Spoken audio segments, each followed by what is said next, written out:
नमस्कार, मैं डॉक्टर सम्राट। आज एक और यूनिक केस के साथ में आपके सामने प्रस्तुत हुआ हूं।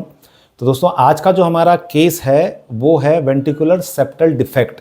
जनरल भाषा में इसको आपने कहते सुना होगा दिल में छेद हो जाना, राइट। और ये जन्म के साथ में होता है। कुछ बच्चे ऐसे जन्म लेते हैं कि जिनका जो हार्ट होता है वो उनका स्ट्रक्चर पूरी तरह से बना नहीं होता है, दिल में एक छेद होता है, हमारा जो सेप्टम होता है उसके बीच में। तो मेडिकल टर्मिनोलॉजी में इसको वेंट्रिकुलर सेप्टल डिफेक्ट कहा जाता है।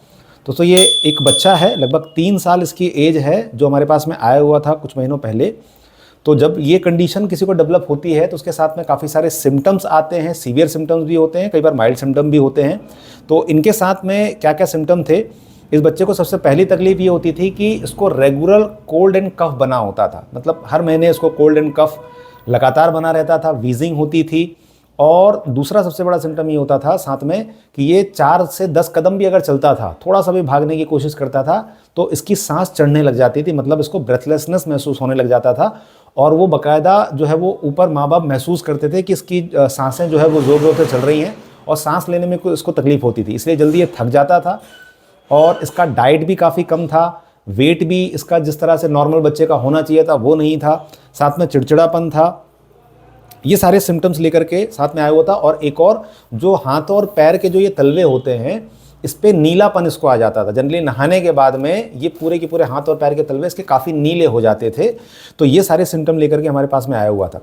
दोस्तों, जब भी इस तरह के केसेस होते हैं और जो हम लोगों का तरीका होता है, हम पहले पूरी डिसीज़ को समझने का प्रयास करते हैं।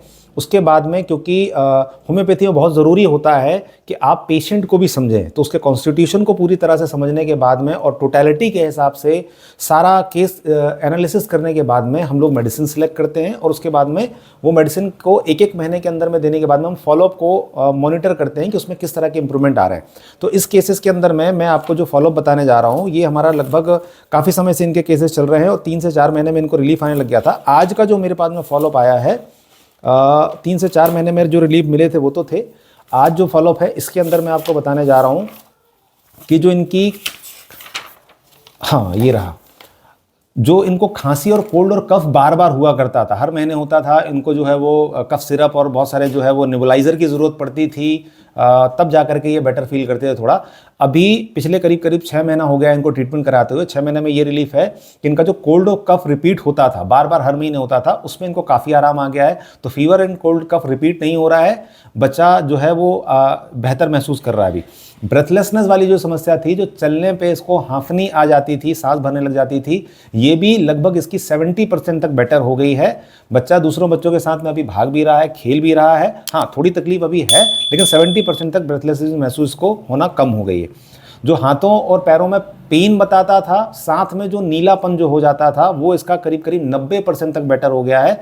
देखने पे माँ बाप ने बताया हुआ कि अब जिस तरह से नहाने के बाद में जो हाथों में नीलापन जो आता था, पैरों में नीलापन आता था, वो भी लगभग 90% बेटर हो गया है, राइट। बच्चे का जो चिड़चिड़ापन था वो भी बेटर हो गया है, डाइट बेटर हुई है इसकी, और इसने वेट भी गेन किया हुआ है। तो दोस्तों, लगातार फॉलोअप करने के बाद में ये हमारा 6 मंथ का फॉलोअप है। और मैं आपको यही बोलूँगा कि इस तरह की डिसीजेज़ में भी होम्योपैथी आपकी काफ़ी मदद कर सकती है।